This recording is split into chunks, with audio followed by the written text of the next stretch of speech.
Hey guys, welcome to Hearthstone's Beginner's Guide. Today we're going to be breaking down pretty much everything you need to know about the game, and that game is Hearthstone, Heroes of Warcraft, a fun, fast-paced trading card game that Blizzard had released about a month ago and is recently released on the iPad. But here at Hearthball, we want to give you the latest and greatest content, so we will go over pretty much everything you need to know in the game on this guide, just at least the basic beginner stuff. If you're looking more for battle text or terms, or you're looking for the actual some good budget decks to use, we have all that stuff free on the website. But if you'd like more of our member content, sign up, be a member, and we will keep pumping that content out to you guys and help you in Hearthstone. Alright guys, for our first section of the guide, we're going to be talking about three different play modes in Hearthstone. The first being play, second practice, and the third arena. We're going to go ahead and jump into practice for now. This is of course assuming you've completed the tutorial, so we'll take a look at what you can do in practice. In practice, it allows you to play one of the 9 heroes in a basic deck, or any one of the constructed decks you have ready to go. Always play the Innkeeper. So if you were just looking to practice, maybe if you're not comfortable playing in the game, feel free to use this. So nothing too much to practice, but play mode is the next thing we're going to be looking at. With play mode, you have same option. You can either choose the basic decks that the game gives you, or you can use one of your constructed decks. We have plenty of budget decks over at hearthable.com, as well as a couple hero guides, and in our member content, we actually talk about decks like this mid-range shaman deck, like the handlock deck, the combo rogue, and a couple other ones. So check those out for sure. But we're going to be taking a look at the two different types of modes, one being casual and the other being ranked. In casual mode, you'll find that it says find an opponent of equal skill and play for fun. This is just for people that want to play against another person without the risk of losing any stars or any type of rank like you would in ranked mode. It does say match an opponent of equal skill level. However, be aware that some people may use casual mode simply to try out decks, so it may not be a great indicator of actually what the ladder is like, or ladder meaning what the ranked play is like, and what decks those people might be using. I mean, obviously, if you were testing a new deck, you would want to go into ranked with it without knowing how good the deck is. So if you just want to play against people for fun without any ranking, go ahead and move into casual. Ranked mode, however, ranked goes between rank 25, which is the Angry Chicken, and then rank 1, which is the Innkeeper. After that, it'll be legend ranking. And in legend ranking, it will actually give you a number of where you are ranked in your region. For instance, if you hit legend rank and you were at 459, you'd be ranked at the 459th person in the region. At the end of each season, Blizzard releases a list, and you can see how well you did in the legend ranking. But for other people, rank mode consists of getting stars, and what will happen is every time you win a game, you get a star, and if you win 2 games or any consecutive game after that, you'll continue to earn double the amount of stars. So this will continue till about rank 5, and after rank 5, you cannot have any combo win streaks. So you'll actually have to win every single game to then hit the legend ranking. So it's really depending on what you want to do. If you want to play casual without the fear of losing your stars, go ahead. If you'd like to hit ranked and possibly go for the legend ranking, try that out. It is important to note too that you cannot lose stars between rank 25 and 20. So for all you beginners out there, they do want to keep you at least engaged in the game till rank 20, where they want you to actually start competing for the stars, and you could then lose rank, go back in ranks, so on and so forth. The third and final mode in Hearthstone is the arena.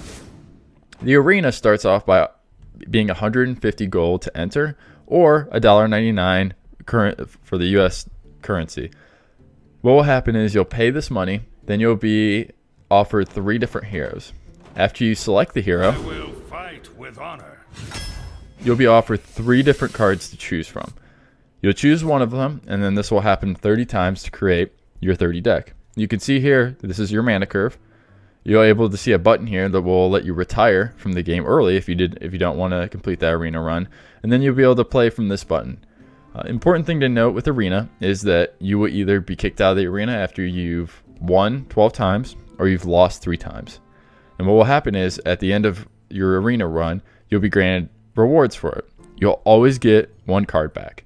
So as a card pack costs 100 gold and the arena costs 150 gold, then you'll be able to work with the 50 gold to try and make back that gold.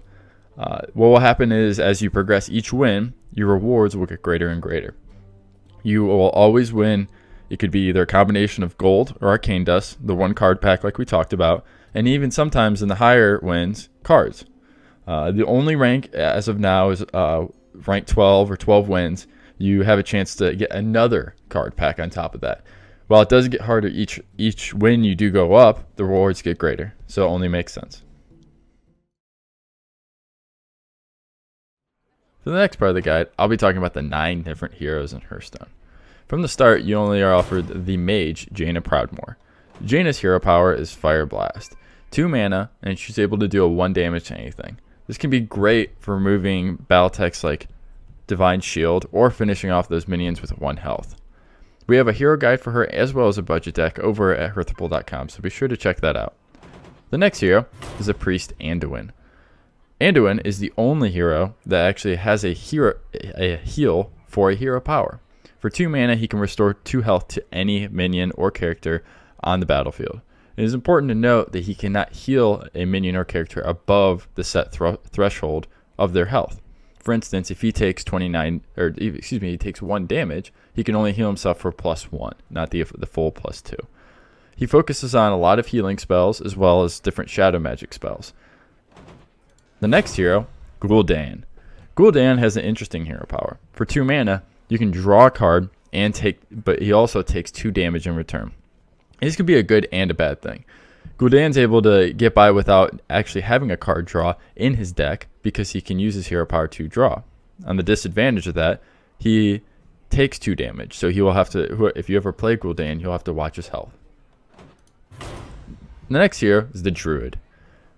Malfurion has his hero power of Shapeshift. For 2 mana, it gives you plus attack this turn and then +1 armor.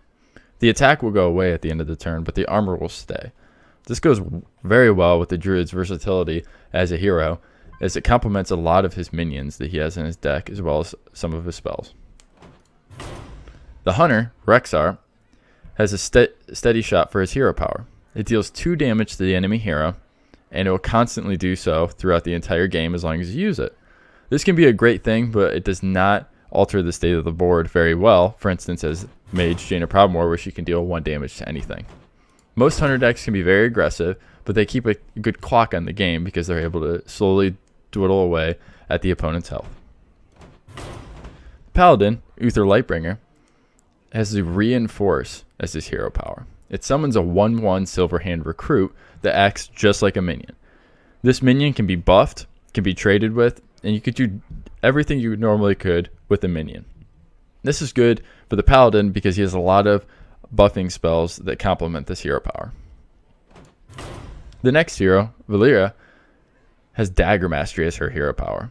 She equips a 1 attack, 2 durability dagger. This dagger works just like any other weapon in Hearthstone.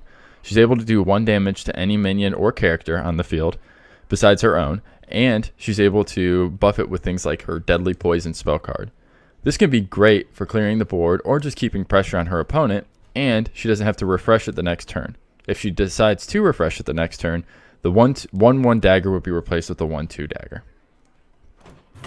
Next up is Thrall the Shaman. Thrall's hero power is Totemic Call. It summons a random totem that could either be a 1/1 Searing Totem, which just acts just like a minion, a 0/2 Healing Stream Totem that heals +1 health at the end of its turn to all minions on Thrall's side of the battlefield, 0/2 Spell Power Totem that gives him +1 spell damage to all of his spells, and a 0/2 totem that has Taunt. While this hero power is random, it can often work very well in complementing a lot of Thrall's spells, minions, and other aspects of his gameplay. The last hero is Garrosh Hellscream the Warrior. His hero power is Armor Up. Gain +2 armor every turn. Works exactly like the Druids, where you only can gain 1, but with the Warrior, he can hold on to that armor until he is attacked, or it just can help mitigate some damage from the opponent. Alright guys, for the next section of the guide, we're going to be talking about 4 different cards in Hearthstone. There's originally only 3, but we feel like there's a 4th that deserves its own spot. First card is Minions. As you can see, minions come in a wide variety of mana cost, attack, and health. Each minion also has possibly battle text. For instance, Bloodfin Raptor does not have a battle text, but something like an Ancient Watcher does, where he can attack. Whenever you look at a minion card, you can see the mana cost in the top left, the attack in the bottom left, and then the health in the bottom right. The attack says how much damage the minion can actually do, and then the health actually tells you how much damage the minion can take. Different minions have different battle texts, and a great indicator of how good a minion is just based off its attack, mana, and health. For instance, the Dire Wolf with a 2 mana cost, 2 attack, and 2 health passes our vanilla test, saying it is a good card, and also it buffs adjacent minions with +1 attack. Another example of this would be like the Loot Hoarder. You might be a little disconcerted with his 2 mana cost, 2 attack, and only 1 health, but when he dies, his death rattle draws you a card, so he essentially replaces himself.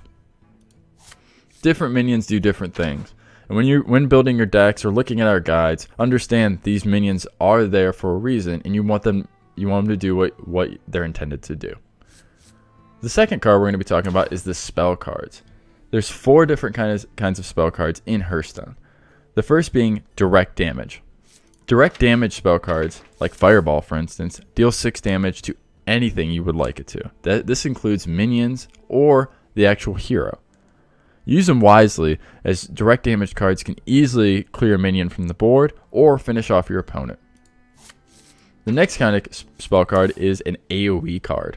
For instance, Flame Strike deals 4 damage to all enemy minions. While this is similar to direct damage spells, AoE spells allow you to do massive damage or just enough damage to the entire enemy board. The next kind of card is a control card. A control card just gives you better control of the game. It alters the game in some way to give you an advantage. For instance, Polymorph. If your opponent plays a large minion and you have no way to deal with it, you might have to play Polymorph to transform it into a 1/1 sheep. Now be wary, because in constructed play, you only have 2, so you want to use these kind of spells very wisely. Another example is Cone of the Cold. Cone of the Cold is an AoE card because it deals 1 damage to the minion and then adjacent minions, but it also freezes the opponent, allowing them not to attack with that minion for a turn. Finally, the last card is a utility card.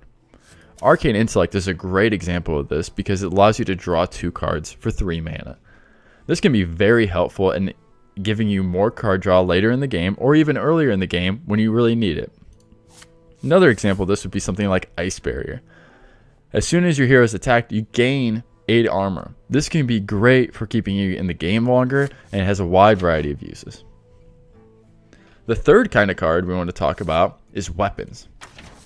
Weapons in Hearthstone are similar to minions, except they don't have health, and instead they have durability.